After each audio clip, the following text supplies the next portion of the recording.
أعوذ بالله من الشيطان الرجيم بسم الله الرحمن الرحيم الحمد لله رب العالمين الصلاة والسلام على أشرف الأنبياء والمرسلين سيدنا ونبينا أبي القاسم محمد اللهم صل على محمد وآل محمد وعلى أهل بيته الطيبين الطاهرين المعصومين المظلومين الحمد لله الذي جعلنا من المتمسكين بولاية سيدي ومولانا علي بن أبي طالب اللهم صل على محمد وآل محمد الحمد لله الذي هدانا لهذا وما كنا لنهتدي لولا أن هدانا الله.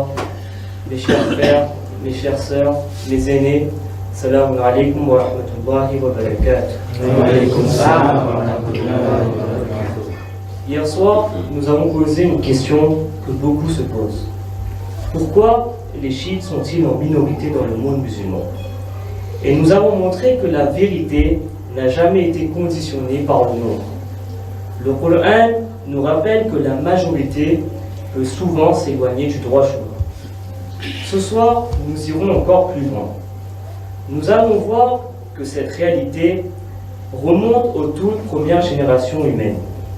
Depuis le début de l'humanité, Allah a envoyé des prophètes et la vérité qu'ils portaient était très souvent rejetée par la majorité. Alors, à ceux qui disent « si vous étiez dans la vérité, vous seriez la majorité », nous posons la question inverse à ces gens-là.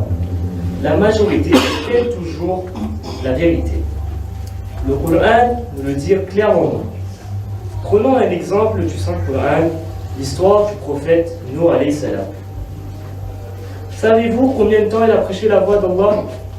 Il a prêché environ 950 années. 950 années d'efforts, de patience, de prédication sans relâche. Il allait vers son peuple encore et encore. Il appelait à abandonner l'idolâtrie, à revenir vers l'unicité d'Allah subhanahu wa ta'ala. Mais que faisait son peuple? Certains lui bouchaient les oreilles.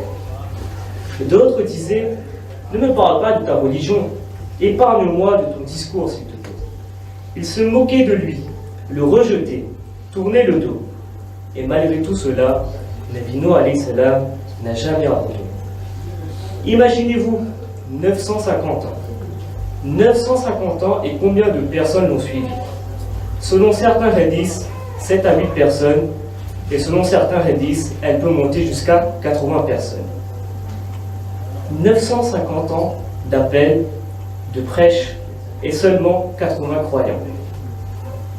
Allah dit dans le surat Hud, verset 140, « Et nul ne crut avec lui, excepté un petit nombre. » Alors posons la question. Nabi Nuh était-il dans la vérité?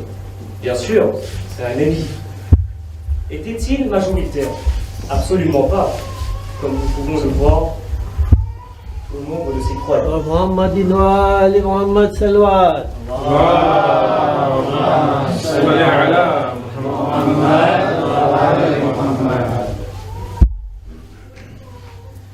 Cela l'a-t-il empêché d'être choisi par Allah? Jamais, puisque c'était le prophète Nuh alayhi salam. Et que s'est-il passé à la fin? Allah a ordonné la construction de l'arche de Noé.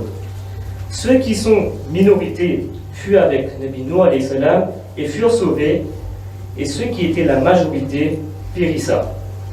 Même dans la majorité se trouvait la propre femme de Nabi Nuh et même son fils.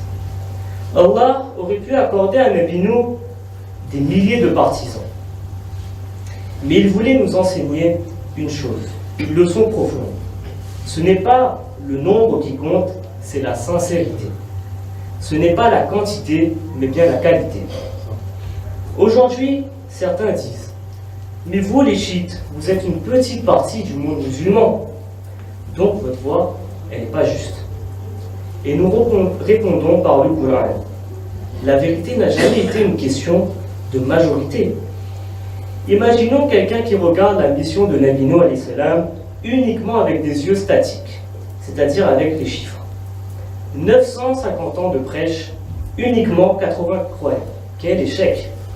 Mais si l'on regarde avec les yeux d'Allah subhanahu wa ta'ala, nous pouvons voir 950 ans de constance, de sincérité et de foi inébranlable. Succès immense pour Allah subhanahu wa ta'ala. Et si l'on regarde la qualité de ses compagnons, nous pouvons voir que ce sont des qualités, des croyants avec des qualités en or. Et c'est la même chose pour nous aujourd'hui. Nous, le chiite, ne cherchons pas la majorité. Nous cherchons à rester fidèles, à être sincères dans notre amour des Ahlul Bayt, à ne jamais abandonner notre voie, même si elle est étroite, même si elle est minoritaire. Salawat.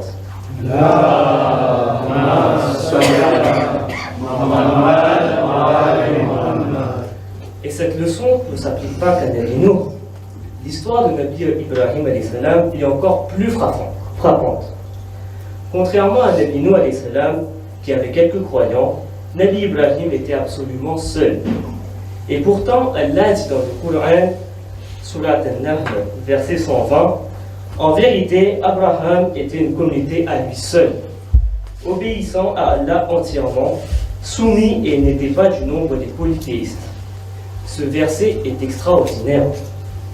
Allah décrit une seule personne comme Ummah.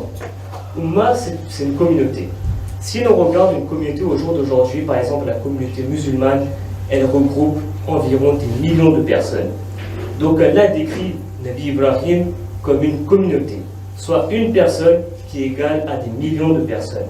Et c'est grâce à sa foi, à sa soumission et à sa sincérité qui était profonde. Nabi Ibrahim vivait au milieu d'un peuple entièrement polythéiste.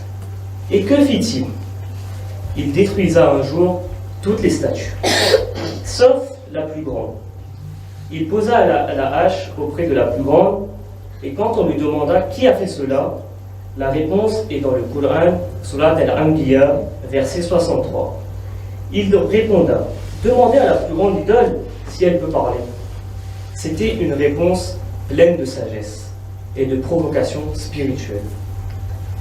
Et lorsqu'ils allumèrent une immense feu pour brûler Nabi Ibrahim, il ne trembla pas. Il resta calme, car il savait, même s'il était seul, même s'il était en minorité, Allah subhanahu wa ta'ala était avec lui. Allah dit dans la sourate Al-Anbiya, verset 69, « Au feu, soit pour Ibrahim une fraîcheur et une paix. » Quelle preuve plus grande voulons-nous que celle-ci? Si vous êtes sur la voie d'Allah subhanahu wa ta'ala, sur la voie de vérité, Allah est avec vous. Même si vous êtes seul contre tous, même si vous êtes une minorité contre la majorité. Un autre exemple très fort est celui de notre bien-aimé Hazrat Muhammad Mustafa sallallahu alayhi wa sallam.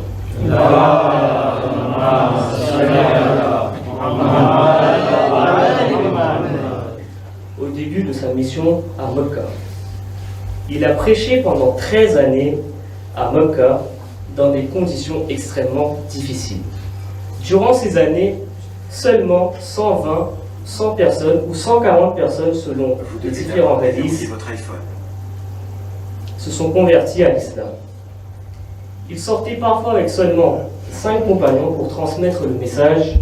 On aurait pu dire à l'époque, mais le Rasoul Kouda, ce n'est peut-être pas la bonne voie, vu le nombre de croyants que vous avez. Et pourtant, le prophète disait, les quelques compagnons que j'ai, je ne les échangerai jamais pour rien au monde. Pourquoi? Parce que ceux qui suivaient l'avaient fait par intellect, leur cœur et leur libre arbitre. Ils n'avaient pas hérité de la foi, ils l'avaient choisi. Prenons l'exemple des anciens compagnons du prophète. Ammar et Yassir, Bilal et Habashi, Bibi Soumaya. Ils étaient tous d'une tribu polythéiste.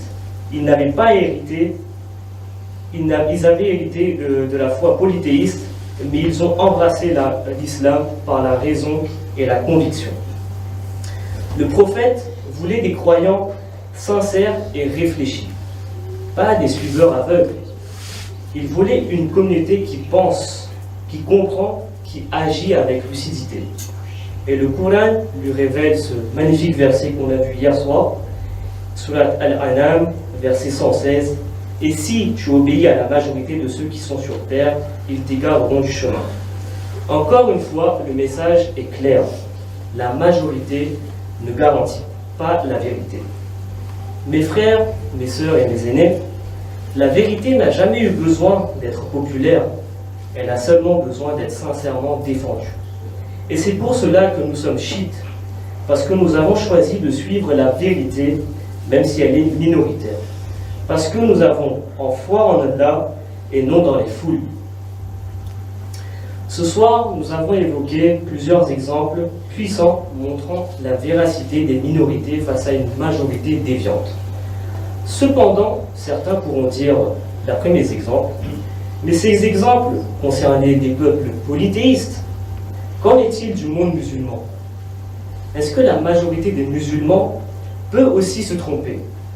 Et c'est à partir de cette question, Inch'Allah, demain soir, nous aborderons des moments clés de la vie du prophète Mohammed sallallahu alayhi wa sallam.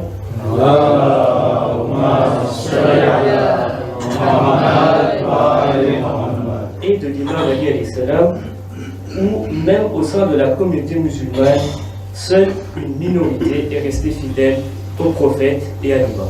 Salawat.